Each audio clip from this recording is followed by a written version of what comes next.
ونسلم على رسوله الكريم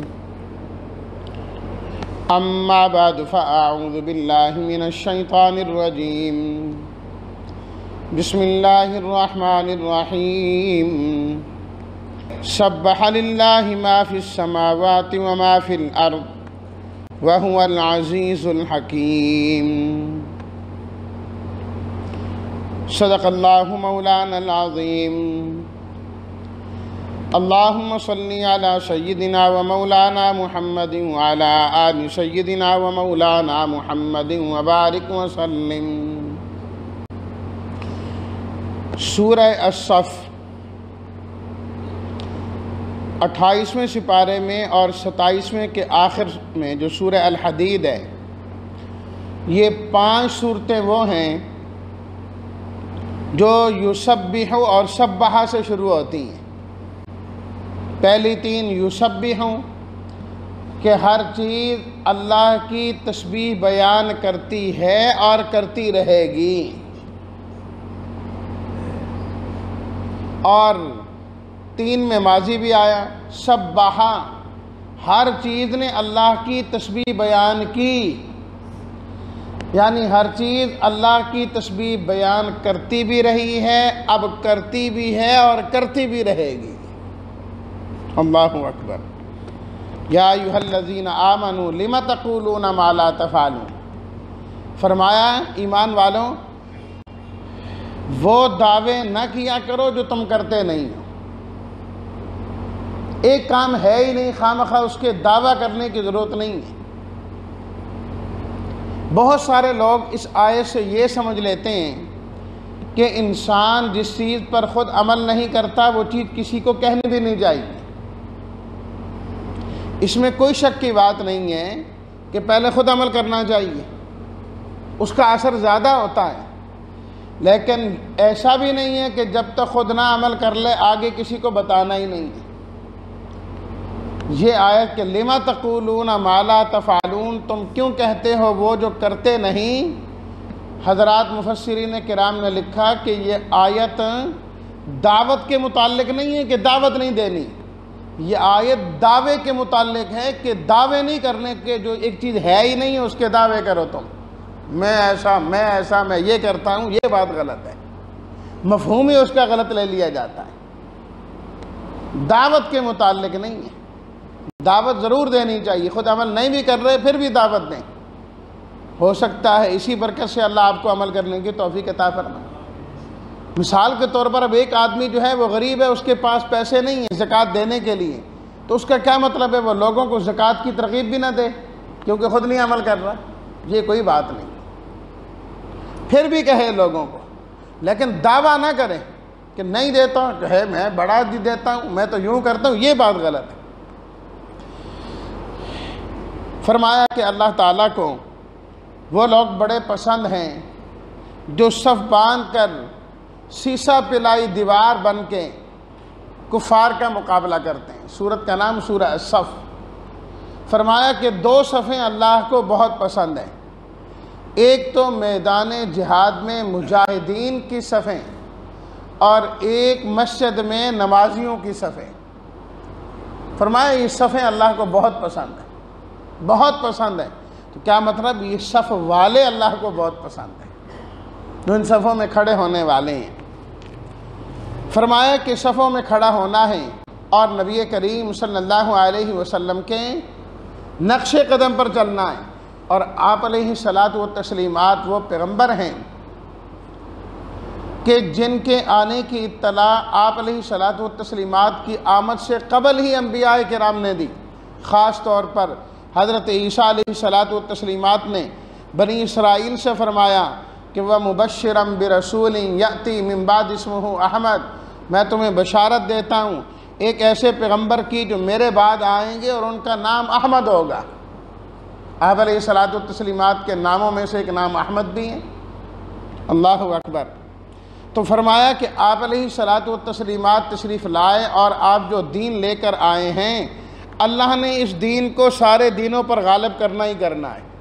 وَلَوْ كَرِهَ الْكَافِرُونَ، اور پھر فرمایا وَلَوْ كَرِهَ الْمُشْرِكُونَ، چاہے کافر جلتے رہیں، بجھتے رہیں، سڑتے رہیں، ناپسند کرتے رہیں، اللہ نے اپنے دین کو غالب کرنا ہی کرنا ہے۔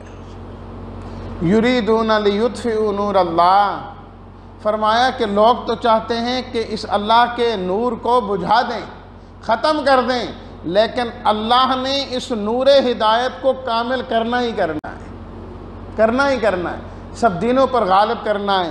پھر جہاد کے متعلق فرمایا اے ایمان والو، کیا ہم تمہیں وہ چیز نہ بتائیں، وہ تجارت نہ بتائیں، لفظ تجارت استعمال کیا، جو تمہیں دردناک عذاب سے بچا لیں۔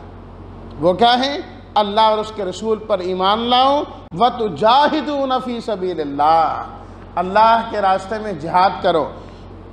اللہ نے مال دیا ہے تو مال کے ذریعے، اگر اللہ نے مال نہیں دیا، جان تو ہے نا، وہ اللہ کی بارگاہ میں پیش کرو۔ اس کا فائدہ کیا ہوگا؟ ایک فائدہ تو پہلے بتا دیا، تجارت ہے کہ عذاب علیم، دردناک عذاب سے بچ جاؤ گے۔ دوسرا فائدہ، تمہارے گناہ معاف ہو جائیں گے۔ تیسرا فائدہ یہ ہے کہ تم جنت میں چلے جاؤ گے۔ چوتھا فائدہ یہ ہے کہ اللہ تمہیں محلات عطا فرمائیں گے۔ پانچواں فائدہ یہ ہے کہ اللہ دنیا میں بھی تمہیں فتوحات نصیب فرمائیں گے۔ فرمائیں یہ جہاد کی برکات ہیں، آؤ تو صحیح نا جہاد کی طرف۔ تو اس لیے ہمیشہ دین کے مددگار بن کے رہو۔ پھر سورہ الجمعہ میں، سب چھوٹی چھوٹی صورتیں، سورہ جمعہ میں اللہ تعالیٰ نے آپ علیہ الصلاۃ والتسلیمات کی صفات اور خوبیاں بیان کی کہ ہم نے آپ کو بھیجا ہے، قرآنی آیات پڑھ کے سناتے ہیں، تزکیہ کرتے ہیں، کتاب و حکمت کی تعلیم دیتے ہیں، اور جو ان کی بات کو تسلیم کر لیتا ہے وہی کامیاب ہے، اور جو آپ علیہ الصلاۃ والتسلیمات کی بات کو تسلیم نہیں کرتا، چاہے کتنا صاحب علم کیوں نہ ہو۔ اللہ نے تورات والوں کا ذکر کیا، فرمایا ان کے پاس تورات ہے، حضرت موسیٰ کا نام لیتے ہیں، ساری چیزیں، لیکن چونکہ آپ علیہ الصلاۃ والتسلیمات کے متبع نہیں ہیں، فرمایا ان کی مثال اس طرح ہے جس طرح گدھے پر کتابیں لادی ہوئی ہوتی ہیں، اس سے آگے ان کا کچھ نہیں۔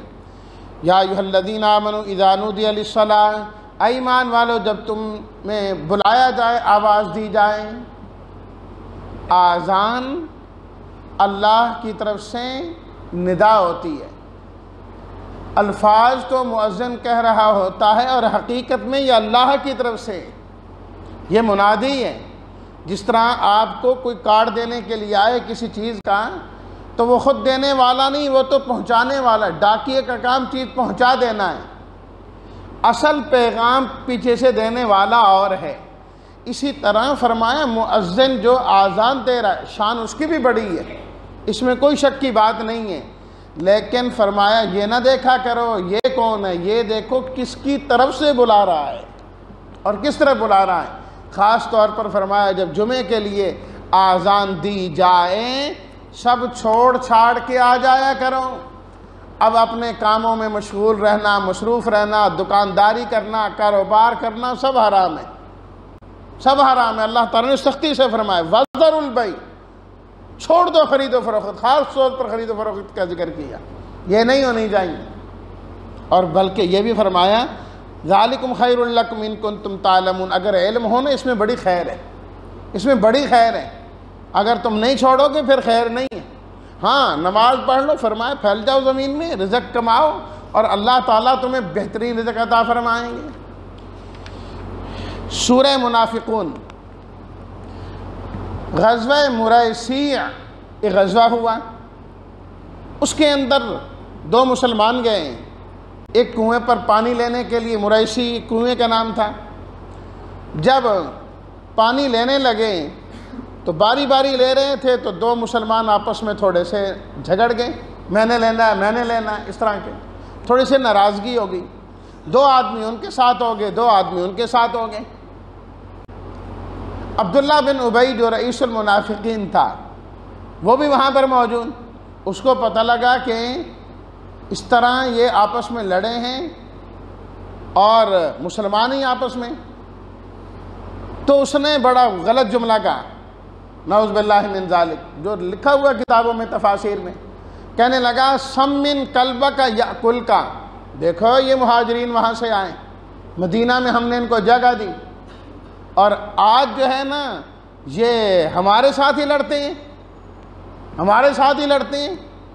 جس کا مفہوم ہے، جملہ بہت سخت ہے، ترجمہ نہیں کیا جا سکتا اس کا، صرف مفہوم میں نے بیان کیا ہے۔ اللہ اکبر۔ اور کہنے لگا کہ اب ہم عزت والے جب جائیں گے نا مدینہ میں، نعوذ باللہ ان ذلیلوں کو ہم نے یہاں سے نکال دینا ہے، ان کے نہیں چھوڑنا ہم نے۔ حضرت زید بن ارقم رضی اللہ تعالیٰ عنہ وہاں پر موجود تھے۔ اس نے جب یہ بات کی تو اس نے دائیں بائیں دیکھا تو اس نے سمجھا یہ سارے اپنے ہی بندے ہیں، منافق ہم ایک جیسے۔ حضرت زید بن ارقم رضی اللہ تعالیٰ عنہ نے یہ بات سنی اور آپ علیہ الصلاۃ والتسلیمات کو آ کر بتا دی کہ ایسی بات کی۔ اب جب اس کو پتہ لگا کہ میری بات وہاں تک پہنچ گئی، آیا ہیلے بہانے کرنے لگے، قسمیں کھانے لگا، نہیں نہیں نہیں نہیں نہیں نہیں، میں نے تو ایسی کوئی بات نہیں کی۔ یہ نوجوان آدمی حضرت زید بن ارقم رضی اللہ تعالیٰ عنہ نوجوان آدمی تھے، بڑی عمر کے نہیں تھے، یہ نوجوان ہیں، ان کو سمجھنے میں غلطی ہو گئی ہے، ایسی کوئی بات نہیں ہے، میں نے ایسی کوئی بات کی نہیں، میں کر ہی نہیں سکتا۔ آپ علیہ الصلاۃ والتسلیمات خاموش ہو گئے، کچھ بھی آپ نے نہیں فرمایا۔ فرمایا چلو کوچ کرو یہاں سے، واپس چلتے ہیں، کیونکہ جو غزوہ پورا ہو گیا تھا ویسے بھی۔ اب واپس آ رہے ہیں، حضرت زید رضی اللہ تعالیٰ عنہ فرماتے ہیں کئی صحابہ کرام میرے پاس آئے، بھی دیکھ لیں سچی مچی کہیں غلط فہمی تو نہیں ہوئی، بات کچھ اور ہوئی تھی، سمجھنے میں بس اوقات ہو جاتا ہے، ایک انسان ایک چیز خود دیکھ رہا ہوتا ہے، اپنے سامنے ہوتی ہے، یہ کچھ سمجھ رہا ہوتا ہے، بات کچھ ہوتی ہے، ہو جاتا ہے، یہ کوئی ایسی بات نہیں ہے۔ تو کئی آئے بھئی دیکھ لو کہیں غلطی تو نہیں ہوگی، کہنے لگے بھئی نہیں میں نے بالکل صحیح بات کی، لیکن فرماتے ہیں کہ میں تھوڑا سا پریشان ضرور ہوا کہ یار میں نے یہ بات کر دی ہے تو پھر نہیں کرنی چاہیے تھی، یہ تو الٹا میرے گلے میں پڑ گئی ہے، اب سب مجھے سمجھنے لگے ہیں کہ پتہ نہیں اس سے غلطی ہو گئی ہے۔ اور یہ ہوتا ہے کہ سچا آدمی بھی پریشان ہو جاتا ہے، حالات اس طرح کے ہوتے ہیں۔ اور فرماتے ہیں کہ ایک نے تو مجھے یہاں تک بھی کہہ دیا کہ اگر یار کچھ اونچ نیچ ہو گئی ہے تو سیدھی بات کر دو، معافی مانگ لو، مسئلہ ختم ہو جائے گا۔ میں نے کہا بھائی نہیں، میں سچا ہوں، بالکل میں نے غلط بات کی نہیں، جو بات کی ہے بالکل سچا ہوں۔ اللہ اکبر۔ ابھی راستے میں تھے، اللہ نے سورت اتار دی، اذا جاءک المنافقون قالوا نشہد انک لرسول اللہ۔ فرمایا یہ منافق آپ کے پاس آتے ہیں اور کہتے ہیں کہ ہم گواہی دیتے ہیں آپ اللہ کے رسول ہیں۔ اللہ تعالیٰ نے فرمایا میں بھی جانتا ہوں کہ آپ میرے رسول ہیں، لیکن میں بھی گواہی دیتا ہوں کہ یہ جھوٹے ہیں۔ جبکہ کہہ کیا رہے ہیں آپ اللہ کے رسول ہیں، لیکن اللہ نے کیا فرمایا میں گواہی دیتا ہوں کہ جھوٹے ہیں تو اللہ کے رسول، بات تو سچی ہیں لیکن اپنے اس دعوے میں جھوٹے ہیں جو یہ کہتے ہیں کہ ہم، گواہی کیا ہوتی ہے؟ زبان سے یہ کہنا کہ میرا دل اس بات کو مانتا ہے، زبان کو دل پر گواہ بناتے ہیں۔ تو کہا دل میں ان کے نہیں ہے، زبان پر ہے، رہی ان کی قسمیں۔ اتخذوا ایمانہم جنتا فصدوا عن سبیل اللہ، انہوں نے اپنی قسموں کو ڈھال بنایا ہوا ہے، ان قسموں کی حقیقت کوئی نہیں، صرف اپنی جان بچانے کے لیے۔ فرمایا بظاہر ان کی صورتحال کیا ہے؟ وَإِذَا رَأَيْتَهُمْ تُعْجِبُكَ أَجْسَامُهُمْ، اللہ نے بڑا ان کو وجیح بنایا، بڑا خوبصورت بنایا، ان کی ڈیل ڈول بڑی ہے۔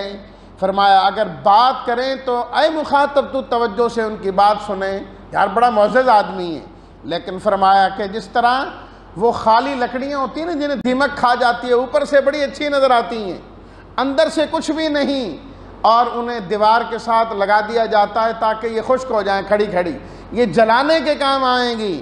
اللہ تعالیٰ نے فرمایا کہ ان کی حالت بھی یہی ہے، بظاہر بڑے ایمان والے ہیں، بظاہر بڑی خوبصورت باتیں کرتے ہیں، آدمی ان کی باتوں میں آتا ہے لیکن جانا انہوں نے جہنمی میں ہے۔ اللہ اکبر۔ کہ جب انہیں کہا جائے جو تم نے غلط کیا ہے معافی مانگ لو، استغفار کر لو، ابھی موقع ہے، تو یہ نہیں آتے، دور بھاگتے ہیں۔ فرمایا ان کے آنے کی ضرورت ہی کیا ہے؟ اللہ نے ان کے لیے کوئی مغفرت کی دعا قبول ہی نہیں کرنی، ہمارے پیغمبر آپ بھی استغفار کریں گے، ہم نے نہیں ان کو معاف کرنا۔ سواء علیہم استغفرت لہم ام لم تستغفر لہم لن یغفر اللہ لہم، نہیں معاف کرنا اللہ نے۔ ہم الذین یقولون لا تنفقوا علی من عندہ، فرمایا یہی وہ لوگ ہیں جو کہہ رہے تھے وہاں پر کہ اب ہم مدینہ میں جائیں گے، اب ہم نے ان مہاجرین پر خرچ نہیں کرنا، نہیں دینا ہم نے ان کو۔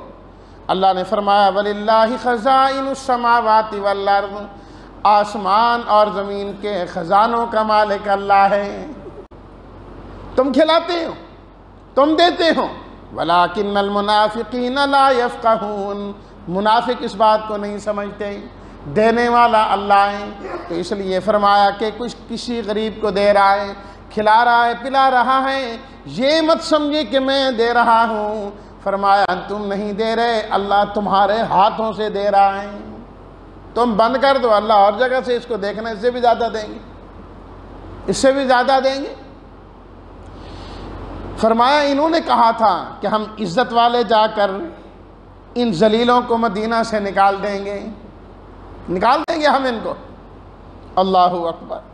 فرمایا کہ ہیں ایمان والوں کو انہوں نے ذلت والا کہا، وَلِلَّهِ الْعِزَّةُ وَلِرَسُولِهِ وَلِلْمُؤْمِنِينَ، عزت تو اللہ نے اپنے لیے رکھی، اپنے پیغمبر کے لیے رکھی، اور تیسرے نمبر پر ایمان والوں کے لیے۔ کافروں نے تو ذلیل ہی ہونا ہے، کافر کہیں کہ ہم عزت والے، یہ کیسا ہو سکتا ہے؟ سارا اس صورت نے معاملہ کھول کے رکھ دیا۔ اللہ اکبر۔ بیٹا عبداللہ بن ابی کا، اس کا نام بھی عبداللہ ہے، مخلص صحابی ہیں۔ جب یہ آیت نازل ہوئی، سورت نازل ہوئی، کہنے لگے آ کر میں آپ کے پاس حاضر ہوا ہوں، آیا میرا یہ جو باپ ہے اسے قتل کروانا مقصود ہے؟ پتہ لگ گیا نا، اللہ تعالیٰ منافق تو اب تو کہہ دیے ہیں، بھئی وہ کیوں؟ کہا اگر اس کو قتل کرانا مقصود ہے تو اس کا سر کاٹ کے کوئی اور نہیں لائے گا، میں خود اس کا سر کاٹ کے لاؤں گا، میں یہ اجازت لینے کے لیے آیا، کوئی اور نہیں کاٹے گا، میں کاٹوں گا۔ پھر اس نے کیوں آپ لوگوں کو ذلیل کہا؟ اور اللہ کے رسول صلی اللہ علیہ وسلم کے متعلق ایسی جو باتیں گئیں، آپ علیہ السلام نے فرمایا نہ، بالکل نہیں، میں نے ان کو قتل نہیں کروانا، ان منافقین کو، اس لیے کہ اس سے جو مشہوری ہے وہ غلط ہوگی، لوگ کیا کہیں گے کہ یہ اللہ کے نبی ہیں جو کلمہ پڑھنے والوں کو قتل کرواتے ہیں، جبکہ یہ ہیں منافق ہیں۔ تو اس لیے کہتے ہیں نا کہ ضروری نہیں کہ ایک بات درست ہے تو اس کو ضروری کیا جائے، مصلحت کے لیے اسے چھوڑنا بھی پڑتا ہے۔ آپ علیہ الصلوۃ والتسلیمات نے خود فرمایا، حضرت عائشہ صدیقہ رضی اللہ تعالیٰ عنہ کی روایت ہے، فرمایا اے عائشہ میرا دل کرتا ہے کہ یہ جو بیت اللہ ہے نا، اس کو اس کی اصلی دیواروں پر کھڑا کر دوں، یہ جو حتیم باہر ہٹی ہوئی یہ بیت اللہ کا حصہ ہے نا، پہلے یہ تعمیر کے اندر شامل تھا۔ خانہ کعبہ کے 2 دروازے تھے، ایک جانے کا اور ایک نکلنے کا، نیچے تھے اب اوپر کر دیے گئے، ایک روشن دان تھا۔ فرمایا میں چاہتا ہوں جس طرح حضرت ابراہیم علیہ السلام نے بنایا اس طرح بنا دوں، لیکن اس لیے نہیں بناتا کہ لوگ کہیں گے کہ دیکھو ادھر کہتا ہے میں اللہ کا نبی ہوں اور اللہ کا گھر ہی گرا دیا اس نے، اس لیے فرمایا میں چپ کر کے رہ رہا ہوں، باقی دل کرتا ہے کہ میں اس طریقے سے بناؤں۔ تو ضروری نہیں کہ جو چیز جائز ہے وہ کرنی ہی کرنی ہے، مصلحتاً چھوڑی بھی جا سکتی ہے بشرطے کہ اس کو کرنا فرض نہ ہو۔ اگر ضروری ہے کرنا پھر لوگ جو مرضی کہیں پھر اس کو کرنا ہی چاہیے، اور اگر اختیاری چیز ہے، دیکھیں نا بیت اللہ جو ہے اگر اس کی یہ دیواریں نہیں بھی ہوں گی تب بھی بیت اللہ، دیواروں کا نام بیت اللہ تو نہیں ہے نا، اللہ نے تو وہ جگہ خاص کی ہے، کچھ ہو کہ نہ ہو تو اس پر پوری تعمیر کی جائے، آدھی تعمیر کی جائے، کوئی حکم نہیں، جس طریقے سے مرضی کر لیں۔ اللہ اکبر۔ قصہ مختصر، یہ قافلہ جب مدینے میں پہنچا، عبداللہ بن ابی جو اپنی سواری پر سوار تھا، ابھی سواری پر ہی بیٹھا تھا، وہی بیٹا عبداللہ جس کا نام، وہ تلوار لے کے آگے اور پکڑ لیا اپنے باپ کو، کہا تم نے کہا ایمان والوں کے بارے میں کہ ہم عزت والے ان ذلیلوں کو نکالیں گے، جب تک اب تو یہ نہیں کہے گا نا کہ یہ عزت والے ہیں اور ہم ذلیل ہیں، میں ذلیل ہوں، اس وقت تک میں نے چھوڑنا نہیں تو تیری گردن اڑا دوں گا میں، مان اس بات کو یہاں پر۔ اللہ اکبر۔ اللہ تعالیٰ نے فرمایا نا ان شانیہ کا ہوا الابتر، میرے حبیب جو آپ کا دشمن ہوگا نا اس کی نسل کاٹ کے رکھ دوں گا۔ حقیقی بیٹا بھی ہے تو باپ کو کیا کہہ رہا ہے، تو کہہ کہ میں ذلیل ہوں۔ اللہ یوں ذلیل کرواتے ہیں، رسوا کراتے ہیں۔ اس نے یہ بات کہی، اللہ اکبر، پھر بیٹے نے چھوڑا، اور پھر وہ باپ عبداللہ بن ابی جب مدینہ میں آیا تو اس بات سے اس کو بڑا صدمہ ہوا کہ میرے ساتھ کیا ہوا، میں ذلیل ہو گیا، میں تو سردار تھا۔ پھر کئی دن بیمار رہنے کے بعد اس نے آپ علیہ الصلوۃ والتسلیمات کو پیغام بھیجا کہ میں آپ سے ملنا چاہتا ہوں۔ آپ علیہ الصلوۃ والتسلیمات چلے گئے، آپ کے اخلاقی کریمانہ تھے۔ جب آپ گئے تو آپ نے فرمایا ہاں بتا، کہی تھی نا یہ باتیں، رب نے قرآن میں اتار دی۔ کہنے لگا جی میں نے آپ کو اس لیے نہیں بلایا کہ آپ مجھے ڈانٹیں۔ اچھا جی بتا کس لیے بلایا؟ کہنے لگا جی مجھے لگ رہا ہے اب میں نہیں بچ سکتا، میں مر جاؤں گا، بہت صدمہ ہے مجھے، وقت آ گیا، یہی ہے جنازہ پڑھا دینا، اپنی قمیص جو ہے نا مجھے پہنا دینا، شاید اسی طریقے سے میرا کام ہو جائے۔ آپ علیہ الصلوۃ والسلام نے فرمایا کوئی بات نہیں، ٹھیک ہے۔ یہ ہوا کہ جب وہ مر گئے تو آپ نے اپنی قمیص بھی پہنائی اس منافق کو، اور آپ علیہ الصلوۃ والتسلیم جنازے کے لیے بھی تیار ہوئے۔ حضرت عمر رضی اللہ تعالیٰ عنہ نے روکا، آپ اس کا جنازہ نہ پڑھائیں، یہ منافق ہے۔ آپ نے فرمایا پتہ مجھے بھی ہے کہ منافق ہیں۔ جی اللہ نے خود کہہ دیا کہ آپ استغفار کریں نہ کریں ہم نے معاف نہیں کرنا۔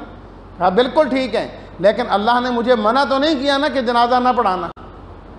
میرا کام جنازہ پڑھانا ہے، اللہ معاف کرے نہ کرے وہ رب کا اور بندے کا معاملہ ہے۔ آپ نے جنازہ پڑھا دیا، اللہ نے قرآن کی آیت نازل کر دی وَلَا تُصَلِّ عَلَىٰ أَحَدٍ مِّنْهُمْ مَاتَ أَبَدًا۔ آپ نے اس کے بعد کسی کافر اور منافق کا کبھی جنازہ نہیں پڑھانا، ختم۔ جنازہ ہوگا تو صرف ایمان والے کا، یہ ایمان والے کی عزت ہے، کافر کا جنازہ بالکل نہیں۔ اس لیے کافر کے جنازے میں شرکت نہیں ہو سکتی، چاہے وہ آپ کا پڑوسی کیوں نہیں، قادیانی ہے، بالکل نہیں جا سکتے آپ اس کے جنازے میں، اجازت ہے ہی نہیں کافر کے جنازے میں جانے کی۔ اچھا تعلق رکھ رکھاؤ وہ اپنی جگہ میں، جنازے میں شرکت نہیں ہو سکتی، کیونکہ جنازہ دعا ہے اور مرنے کے بعد مغفرت کی دعا کسی کافر کے لیے نہیں ہو سکتی۔ اللہ نے منع کر دی، خود قرآن مجید میں آپ علیہ الصلوۃ والسلام کو بھی اللہ تعالیٰ نے منع کی کہ آپ نے کسی کافر کے لیے اس کے مرنے کے بعد استغفار نہیں کرنا، آپ ختم۔ اللہ اکبر، آپ نے اللہ تعالیٰ نے اسے منع کر دیا۔ یسبح للہ ما فی السماوات و ما فی الارض، 5ویں سورہ سورہ تغابن۔ پھر اللہ تعالیٰ نے اپنی توحید کا ذکر کرتے ہوئے فرمایا کہ جو قیامت کا دن ہے یہ تو بڑے خسارے کا دن ہے، بڑے بڑے خسارے میں پڑ جائیں گے، بڑے جنہوں نے بالکل تیاری نہیں کی وہ تو جائیں گے ہی جائیں گے، اور جنہوں نے کم تیاری کی خسارہ تو ان کا بھی ہے نا، وہ بھی کہیں گے کہ اللہ نے اتنی زندگی دی جو کمانا چاہیے تھا وہ نہیں لے کے آئے۔ تو اس لیے فرمایا فآمنوا باللہ ورسولہ، اے لوگو اللہ پر ایمان لاؤ، اس کے رسول پر ایمان لاؤ، اور نور جو قرآن ہم نے نازل کیا اس پر ایمان لاؤ، یہ تمہیں فائدہ دے گا۔ جو ایمان لائے گا، نیک عمل کرے گا، اللہ اس کی سیئات کو مٹا کے جنت میں داخل کر دیں گے۔ فرمایا کبھی گھبرانا نہیں، مصیبتیں اور پریشانیاں آتی ہی رہتی ہیں، اور جو بھی مصیبت آتی ہے وہ اللہ کے حکم سے آتی ہے، اس کے بغیر نہیں۔ ایمان والا اس مصیبت کے اندر بھی ایمان پر قائم و دائم رہتا ہے، ہٹتا نہیں۔ اللہ اس کے ایمان کو ہدایت دے، دل کو یہدی قلبہ، اس کے قلب کو اللہ مضبوط کر دیتے ہیں، پکا کر دیتے ہیں۔ واطیعوا اللہ واطیعوا الرسول، اطاعت کرنا تمہارا کام ہے اور اللہ کے راستے میں خرچ کرنا تمہارا کام ہے۔ ایمان والو، تمہاری بیویاں اور اولاد میں سے بعض ایسے بھی ہوتے ہیں جو حقیقت میں تمہارے لیے دشمن ہوتے ہیں، لیکن تم محبت میں آ کے ان کو دشمن نہیں سمجھا کرتے ہیں۔ دیکھنا چاہیے کہ میں اولاد کی وجہ سے کہیں گناہ کی طرف تو نہیں جا رہا، بخل کی طرف تو نہیں جا رہا، غلط کام کی طرف تو نہیں جا رہا، بیوی کی رضامندی میں کہیں میں اللہ کے احکامات کو تو نہیں چھوڑ رہا۔ بیوی کہہ رہی ہے کہ چھوڑ دو اس کام کو، رہنے دو، میں بھی اس کی باتوں میں آ گیا، نہیں جی کوئی بات نہیں ہے، صبح صبح جانا مشکل ہوتا ہے، گھر میں نماز پڑھ لیا کرو، کون دروازہ کھولے اور بند کریں، حالات ٹھیک نہیں ہے، یہ بھی مان کے چلتا ہے۔ فرمایا دیکھو بیوی کی تو مانتا ہے، رب العالمین کی نہیں مانتا ہے۔ فرمایا یہ بھی تو دیکھو نا۔ فرمایا کہ سمجھ لو کہ ایسی بیوی تمہارے حق میں بہتر نہیں ہے، وہ دشمن ہے، عدو لکم، انما اموالکم و اولادکم فتنہ، ایمان والو مال اور اولاد تمہارے لیے فتنہ اور آزمائش ہیں۔ کن کی وجہ سے؟ مال کی وجہ سے آدمی بہک جاتا ہے، اولاد کی وجہ سے بہک جاتا ہے، اس لیے فرمایا رب کی نافرمانیوں سے بچو، خرچ کرتے رہو۔ یا ایھا النبی اذا طلقتم النساء، سورہ طلاق، فرمایا ایمان کے ساتھ ساتھ تمہارے عائلی قوانین اور معاشرت کے قوانین بھی بہتر ہونے چاہیے۔ نکاح اور طلاق کے احکامات، یہ ساری چیزیں تمہیں معلوم ہونی چاہیے۔ ایمان والے نے سونا اور جاگنا، بلکہ یوں کہیں کہ زندگی سے لے کر موت کے آغوش میں جانے تک ایک ایک حکم اللہ کے حکم کے مطابق بجا لانا ہے۔ یہ ہونا چاہیے، اپنی مرضی سے نہیں، اللہ اور اس کے رسول کے حکم سے، اور نافرمانیوں سے بچنا۔ پھر اس کے اللہ تعالیٰ نے احکامات بیان کیے، فوائد بیان کیے، عدت کے احکامات بیان کیے، اور یہ ساری چیزیں وقت نہیں کہ اس تفصیل کے ساتھ بیان کیا جائے۔ یا ایھا النبی لم تحرم ما احل اللہ لک، سورہ تحریم۔ آپ علیہ الصلوۃ والتسلیمات کی چونکہ زیادہ بیویاں تھیں بیک وقت بھی، اور یہ آپ کی خصوصیت ہے، آپ علیہ الصلوۃ والتسلیمات کی عادت مبارکہ تھی کہ آپ نے باری تقسیم کی ہوئی تھی، ایک رات ایک کے گھر، دوسری رات دوسرے کے گھر، اس طریقے سے۔ اور عصر کے بعد آپ علیہ الصلوۃ والتسلیمات کا معمول یہ تھا کہ سب کے پاس چکر لگایا کرتے تھے تھوڑی تھوڑی دیر۔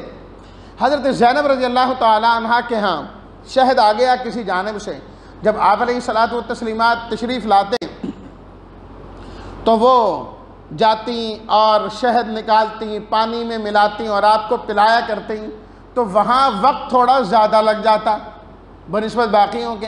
ظاہری بات ہے، ہر جگہ 8-9 بیویاں تھوڑا جانا ٹائم تو لگتا ہے، ان کے ہاں ذرا ٹائم زیادہ لگنے لگا۔ سوکنوں میں کچھ نہ کچھ تو ہوتا ہے نا کہ ہیں ادھر کیوں ہو گیا، ادھر کیوں نہیں ہوا۔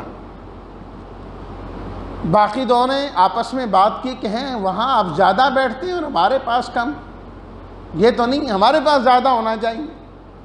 کسی طریقے سے آپ علیہ الصلوۃ والتسلیمات کو منع کیا جائے۔ اچھا، اس کے لیے کیا کریں؟ طریقہ یہ کیا گیا کہ جب آپ آئیں نا تو ایک بیوی کے ہاں تو وہ کہیں کہ مغافیر، ایک بوٹی سی تھی، جڑی بوٹی جو اس علاقے میں تھی مدینہ منورہ میں، اس کی بو آپ کے منہ سے آتی ہے، اور آپ علیہ الصلوۃ والتسلیمات بو اور ایسی چیزوں کو تو پسند ہی نہیں کرتے تھے۔ ایک کے پاس گئے، اس نے بات کی، دوسری کے پاس گئے، انہوں نے بھی وہی بات کی۔ میں نے تو استعمال نہیں کیا، البتہ حضرت زینب کے ہاں جو ہے نا شہد استعمال کرتا ہوں، ہو سکتا ہے کہ وہ شہد جو مکھی ہے مختلف چیزوں سے رس لاتی ہے تو وہیں سے لے کے آ جاتی ہوگی، چلو آئندہ میں شہد نہیں پیا کروں گا، آپ نے یہ فرما دی، اور ساتھ کہہ دیا کہ ان کو بتانا نہ اچھا نہیں لگتا، نہ کرنا، کسی طریقے سے میں آئندہ استعمال نہیں کروں گا۔ ادھر یہ کیا، اللہ تعالیٰ نے وحی نازل کر دی، یا ایھا النبی لم تحرم ما احل اللہ لک، اے ہمارے پیغمبر علیہ السلام آپ اس چیز کو کیوں حرام کرتے ہیں جسے اللہ نے آپ کے لیے حلال کیا۔ تبتغی مرضات ازواجک، آپ اپنی بیویوں کی رضامندی چاہتے ہیں نا، ان کی رضامندی کے اندر آپ نے حلال چیز چھوڑ دی، یہ آپ پر قسم ہو گئی، قسم کا کفارہ دینا پڑے گا۔ اللہ اکبر۔ فرمایا آپ نے تو اپنی ایک بیوی سے کہا تھا کہ یہ بات کسی کو نہ بتانا، اس نے جا کے اور کو دوسری کو بھی بتا دیا کہ میں نے بات کر لی ہے، آپ علیہ الصلوۃ والتسلیمات آئندہ وہاں نہیں ٹھہریں گے۔ اچھا، اللہ تعالیٰ نے جب بتا دیا تو پوچھنے، آپ علیہ الصلوۃ والتسلیمات نے پہلے جا کے پوچھا نا جی وہ کیا ہوا، میں نے جو کہا تھا کہ نہیں بتانا، جی بتا دیا ہے، کھل گئی بات۔ اللہ اکبر۔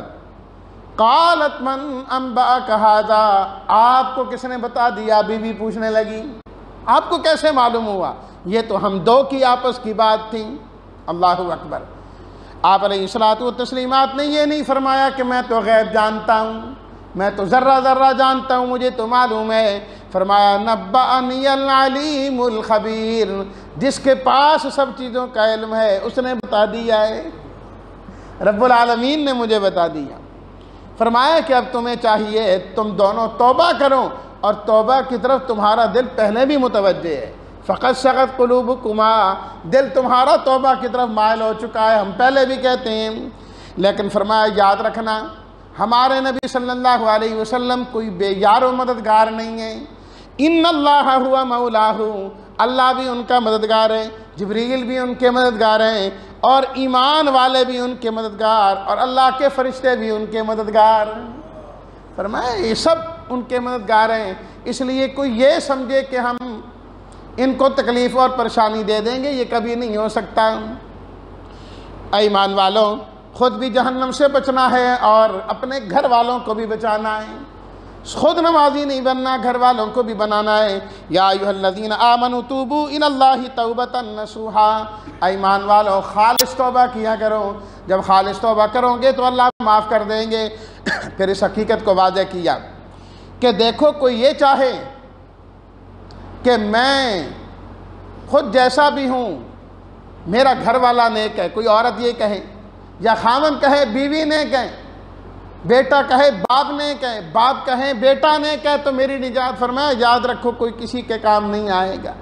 فرمایا دیکھتے نہیں حضرت نوح علیہ السلام اللہ کے پیغمبر ہیں، حضرت لوط علیہ السلام اللہ کے پیغمبر ہیں، لیکن دونوں کی بیویاں ایمان نہیں لائیں تو اللہ تعالیٰ نے فیصلہ کر دیا کہ وہ بھی جہنم میں جائیں گی۔ وَقِيلَ ادْخُلَا النَّارَ مَعَ الدَّاخِلِينَ۔ فرمایا اس کے بالمقابل دیکھو فرعون ہے، ظالم ہے، کافر ہیں، لیکن بیوی آسیہ ایمان والی ہے، تو اس فرعون کی وجہ سے اس کو نہیں پکڑا جائے گا۔ فرمایا کہ یہ تو جنت میں جانے والی ہے۔ تو اس لیے فرمایا کہ ہر ایک کے نیک عمل اس کے اپنے کام آئے، دوسرے پر کبھی نہ انحصار کرو۔ سورہ ملک آپ علیہ الصلوۃ والتسلیمات نے فرمایا قرآن مجید کی ایک صورت ہے جو 30 آیات پر مشتمل ہے، اور یہ صورت انسان کو عذاب قبر سے نجات دینے والی ہے۔ آپ علیہ الصلوۃ والتسلیمات روزانہ رات کو سونے سے پہلے سورہ الملک کی تلاوت کیا کرتے تھے، روزانہ اس کی تلاوت کیا کرتے تھے۔ تو اس لیے ہر مومن کو چاہیے تبارک الذی بیدہ الملک وہو علی کل شیء قدیر، برکت دینے والا ہے وہ جس کے قبضے میں ساری بادشاہت ہے، سارا جہان جس کے قبضے میں ہے۔ فرمایا برکتیں بھی وہی دے گا، موت و حیات کو اس نے بنایا، آسمان و زمین کو اس نے بنایا، اور ایسا خوبصورت بنایا کہ تمہیں کہیں بھی کسی قسم کا کوئی عیب نظر نہیں آئے گا، کوئی شگاف نظر نہیں آئے گا۔ ساری چیزیں اس لیے پیدا کی، اللہ یہ دیکھنا چاہتے ہیں کہ تم میں سے نیک عمل کون کرتا ہے۔ اللہ کے ہاں کثرت عمل نہیں، بہترین عمل دیکھے جاتے ہیں۔ فرمایا کہ جس اللہ کو نہیں مانے گا وہ جہنم میں جائے گا، اور جہنم کے اندر جا کر یہ بات کہے گا کاش کہ لو کننا نسمع او نعقل، ہم دنیا میں بات سن لیتے یا سمجھ لیتے، جہنم میں نہ جاتے۔ نہ جہنم سے بچنے کا طریقہ کیا ہے؟ انسان خود سمجھنے والا بنے دین کو، قرآن کو۔ اگر خود نہیں سمجھ رہا تو سمجھنے والے کی باتوں کو سننا چاہیے، سننے کی صلاحیت ہونی چاہیے۔ سننے والا یا سمجھنے والا کبھی جہنم میں نہیں جائے گا۔ جو خود بھی دین کی سمجھ نہیں اور دین سنتا بھی نہیں، وہ گمراہ ہوتا ہے، وہ جاتا ہے۔